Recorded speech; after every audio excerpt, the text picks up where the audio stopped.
السلام علیکم، آپ دیکھ رہے ہیں YouTube channel Navami for you اور میں ہوں آپ کا میزبان نعمان شاہ۔ ناظرین، آج کی اس ویڈیو میں ہم افغانستان کی تاریخ کا مکمل تذکرہ کریں گے اور آپ کو بتائیں گے کہ افغانستان میں پچھلی ایک صدی میں کیا ہوا، کیا افغانستان میں کبھی امن ہو سکتا ہے یا نہیں۔ ناظرین، آپ سے درخواست ہے کہ اس ویڈیو کو مکمل دیکھیے گا تاکہ آپ تک ساری انفارمیشن پہنچ سکے۔ امریکہ اور طالبان کے درمیان جب رواں برس 29 فروری کو افغانستان میں قیام امن کے لیے معاہدہ ہوا تو زیادہ تر لوگوں کو توقع تھی کہ اب یہاں امن کا قیام برسوں نہیں بلکہ مہینوں کی بات ہے۔ بعض لوگوں کا یہ بھی خیال ہے کہ 80 کی دہائی سے قبل افغانستان ایک پرامن اور سیاسی طور پر مستحکم ریاست تھی۔ جب ہم تاریخ کا مطالعہ کرتے ہیں تو صورتحال مکمل اس کے الٹ نظر آتی ہے۔ افغانستان کی تاریخ صدیوں پر محیط ہے، لیکن ہم گزشتہ ایک صدی یعنی 20ویں صدی اور رواں صدی یعنی 21ویں صدی کے 20 برسوں کا جائزہ لیں گے کہ آیا گزشتہ 120 برسوں میں کبھی افغانستان میں طویل مدت تک امن قائم رہا یا کابل کو اس ایک صدی 20 سالوں میں سیاسی استحکام طویل عرصے تک نصیب ہوا۔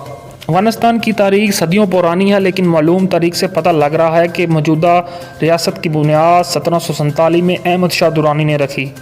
اس سرزمین کے سینے میں بڑی بڑی بادشاہوں کے عروج و زوال کی کہانیاں دفن ہیں۔ تاریخ بتاتی ہے کہ گزشتہ صدی سے لے کر آج تک اس سرزمین پر کم و بیش 110 جنگیں لڑی گئیں، جن میں 70% سے زیادہ افغانوں کی آپس کی لڑائیاں تھیں۔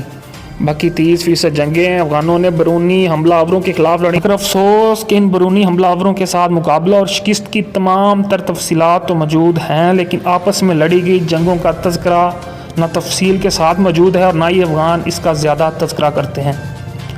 حبیب اللہ خان نے جب اکتوبر 1901 میں اقتدار سنبھالا تو انہوں نے پہلی جنگ عظیم کے دوران افغانستان کو غیر جانبدار رکھا۔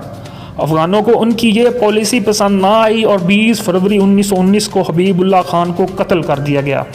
حبیب اللہ خان کے قتل کے بعد ان کے تیسرے بیٹے امان اللہ خان نے حکومت سنبھالی۔ انہوں نے ملک میں اصلاحات کا آغاز کیا، اس پر اختلافات پیدا ہوئے۔ پھر 14 نومبر 1928 سے 13 اکتوبر 1929 تک افغانستان میں سول وار جاری رہی۔ اس دوران حبیب اللہ کہانی حکمران رہے۔ 15 اکتوبر 1929 کو امان اللہ خان کے کزن محمد نادر خان نے حبیب اللہ کہانی کی حکومت کا خاتمہ کیا اور نومبر 1929 میں اپنی بادشاہت کا اعلان کیا۔ انہوں نے اپنے ایک وزیر کو قتل کیا۔ ڈر کی وجہ سے ان کے خاندان نے کابل سے ننگرہار ہجرت کی۔ پھر 1933 میں اس مقتول وزیر کے طالب علم بیٹے نے انتقام میں بادشاہ محمد نادر خان کو قتل کر دیا۔ شاہ محمد نادر خان کے قتل کے بعد ان کے 19 سالہ بیٹے محمد ظہر شاہ نے اقتدار سنبھالا۔ اپنے باپ کے قتل کے بعد ظہر شاہ نے اس کم عمر طالب علم کو اپنے محل کے سامنے پنجرے میں بند کر دیا اور حکم دیا کہ ہر روز ان کا ایک عضو کاٹا جائے۔ ایک ہفتے تک اسی چوک میں 13 سالہ طالب علم کا ایک عضو کاٹا جاتا۔ لوگ نظارہ کرتے لیکن خوف اور ڈر کی وجہ سے کچھ کر نہیں سکتے تھے۔ ظاہر شاہ 1946 تک اپنے چچا سردار محمد ہاشم کی زیر سرپرستی حکومتی امور انجام دیتے رہے۔ وہ وزیر اعظم کے منصب پر فائز تھے۔ 1946 میں ظاہر شاہ نے اپنے دوسرے چچا سردار شاہ محمد خان کو وزیر اعظم نامزد کیا، جبکہ 1953 میں انہوں نے ان کی جگہ محمد داؤد خان کو وزیر اعظم نامزد کیا۔ سردار داؤد سوویت یونین کے زبردست حامی جبکہ پاکستان کے شدید مخالف تھے۔ 1 جنوری 1965 میں People's Democratic Party of Afghanistan قائم کی گئی۔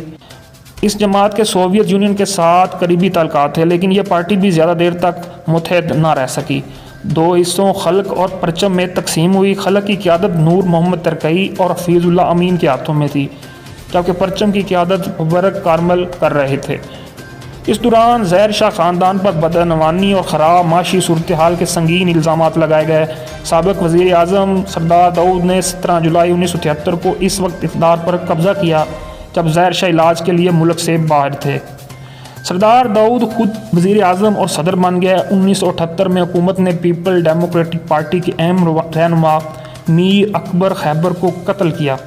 کئی گرفتار ہوئے۔ اس خوف کی وجہ سے 28 اپریل 1978 کو PDPA کے رہنما نور محمد ترکی، مبارک کارمل اور امین طلع نے سردار داؤد حکومت کا خاتمہ کر دیا، جبکہ سردار داؤد اور ان کے خاندان کے دیگر افراد خونی فوجی کارروائی میں قتل کر دیے گئے۔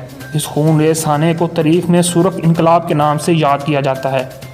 یکم مئی کو نور محمد ترکی ملک کے صدر اور وزیر اعظم بن گیا، جبکہ پارٹی کی سیکرٹری جنرل کا عہدہ بھی انہوں نے اپنے پاس رکھا۔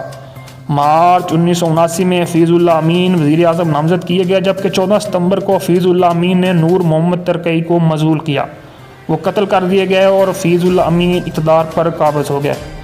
افغانستان میں اقتدار کے لیے جنگ جاری تھی، حالات زیادہ خراب تھے۔ اس خراب سیاسی صورتحال سے فائدہ اٹھاتے ہوئے سوویت یونین نے 14 دسمبر 1979 کو افغانستان میں اپنی فوجیں داخل کی اور 27 دسمبر 1979 کو حفیظ اللہ امین بھی قتل کر دیے گئے، جبکہ سوویت یونین نے اقتدار ببرک کارمل کے حوالے کیا۔ سوویت یونین نے کوشش کی کہ ببرک کارمل کو مضبوط کریں، لیکن بین الاقوامی دباؤ کی وجہ سے انہوں نے 15 مئی 1988 کو افغانستان سے فوجیں نکالنا شروع کی اور 15 فروری 1999 تک تمام سوویت فوجیں نکل گئی۔ افغانستان میں ناکامی کا تمام تر ملبہ سوویت یونین نے ببرک کارمل پر ڈال دیا۔ سوویت یونین نے ان کی جگہ ستمبر 1987 میں اقتدار ڈاکٹر نجیب اللہ کے حوالے کیا۔ مارچ 1990 میں شاہ نواز تنائی نے کوشش کی کہ نجیب حکومت کا تختہ الٹ دے، لیکن کامیاب نہ ہو سکے۔ سیاسی حالات انتہائی خراب تھے۔ اپریل 1992 میں ڈاکٹر نجیب اللہ نے زبردستی استعفیٰ لے لیا گیا۔ عبدالرحیم حاتم ملک کے نئے عبوری سربراہ نامزد کیے گئے۔ انہوں نے 16 اپریل 1992 کو عبوری صدر کا حلف لیا اور 28 اپریل تک اس عہدے پر رہے۔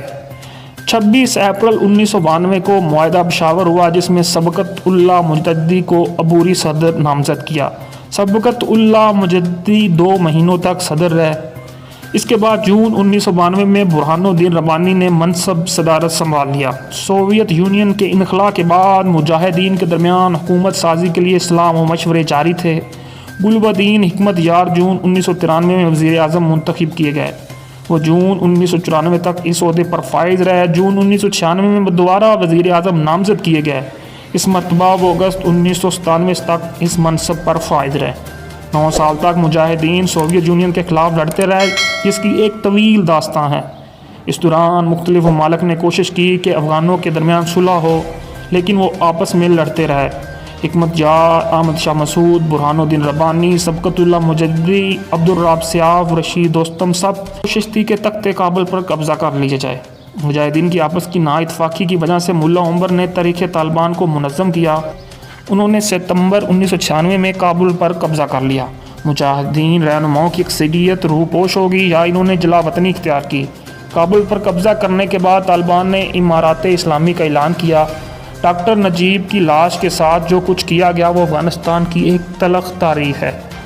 احمد شاہ مسعود اور رشید دوستم نے شمالی اتحاد کے نام سے فوجی اتحاد قائم کر کے طالبان کا مقابلہ کرنے کی کوشش کی، لیکن کامیاب نہیں ہو سکے۔ پاکستان، سعودی عرب اور متحدہ عرب امارات نے ان کی حکومت کو تسلیم بھی کیا۔ دنیا کو ان کی طرز حکمرانی پر شدید ترین تحفظات تھے۔ 9 ستمبر 2001 کو احمد شاہ مسعود کو بھی قتل کر دیا گیا۔ پھر 11 سپٹمبر 2001 کو امریکہ میں ورلڈ ٹریڈ سینٹر کا سانحہ ہوا۔ امریکی صدر جارج ڈبلیو بش نے اس کی ذمہ داری القاعدہ کے سربراہ اسامہ بن لادن اور خالد شیخ محمد پر ڈال دی۔ انہوں نے طالبان سے مطالبہ کیا کہ اسامہ بن لادن کو ان کے حوالے کر دیں۔ طالبان نے یہ کہہ کر انکار کیا کہ آپ ثبوت ہمیں دیں، ہم خود ان کے خلاف کارروائی کریں گے، لیکن امریکہ نے ان کا یہ مطالبہ مسترد کر دیا اور پھر اکتوبر 2001 میں اس نے افغانستان پر چڑھائی کر دی۔ طالبان نے مذمت ضرور کی، لیکن آخرکار ان کو پسپائی اختیار کرنا پڑی۔ امریکہ نے دسمبر 2001 میں جرمنی میں ایک بین الاقوامی کانفرنس کا انعقاد کیا، جس میں حامد کرزئی کو عبوری انتظامیہ کا سربراہ نامزد کیا گیا۔ وہ 22 دسمبر 2001 سے جولائی 2002 تک اس منصب پر فائز رہے۔ 2004 اور 2009 کے صدارتی انتخابات میں انہوں نے کامیابی حاصل کی اور 2014 تک وہ افغانستان کے حکمران رہے۔ حامد کرزئی کے پورے دور حکومت میں امریکہ اور طالبان کے درمیان لڑائی جاری رہی۔ پورا ملک شدید ترین بدامنی، دہشت گردی اور سیاسی عدم استحکام کا شکار رہا۔ 2014 کے صدارتی انتخابات میں ڈاکٹر اشرف غنی اور ڈاکٹر عبداللہ مد مقابل تھے۔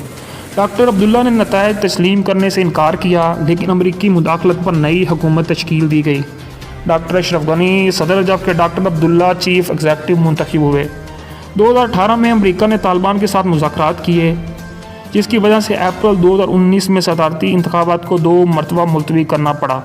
پھر جب انتخابات ہوئے تو نتائج میں کئی مہینے کی تاخیر کی گئی، لیکن جب نتائج کا اعلان کیا گیا تو ڈاکٹر عبداللہ نے ایک مرتبہ پھر نتائج ماننے سے انکار کیا 29 فروری 2020 کو امریکہ اور طالبان کے درمیان امن معاہدہ ہوا، لیکن اس کے چند روز بعد 9 مارچ کو ڈاکٹر اشرف غنی اور ڈاکٹر عبداللہ دونوں نے الگ الگ صدر کے عہدے کا حلف اٹھایا، جبکہ طالبان نے بھی اعلان کیا کہ ان کی اسلامی امارات قائم ہے، اس لیے ملا ہیبت اللہ اب بھی امیر المومنین ہے۔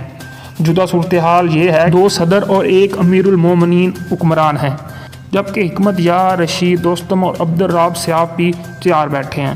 سابق صدر حامد کرزئی کو بھی یقین ہے کہ اگر افغانستان میں قیام امن کے لیے کوئی عبوری حکومت تشکیل دی جائے تو امریکہ اس کے سربراہی اس کے سپرد کر دے گا۔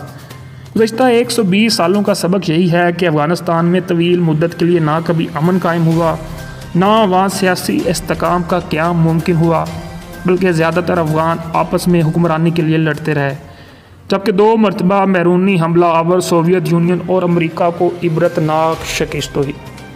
ناظرین، آپ کو یہ ویڈیو کیسی لگی نیچے کمنٹس کر کے ہمیں ضرور آگاہ کیجیے گا، اور جاتے جاتے چینل کو سبسکرائب کرنا اور گھنٹی کے بیل آئیکن کو پریس کرنا مت بھولیے گا۔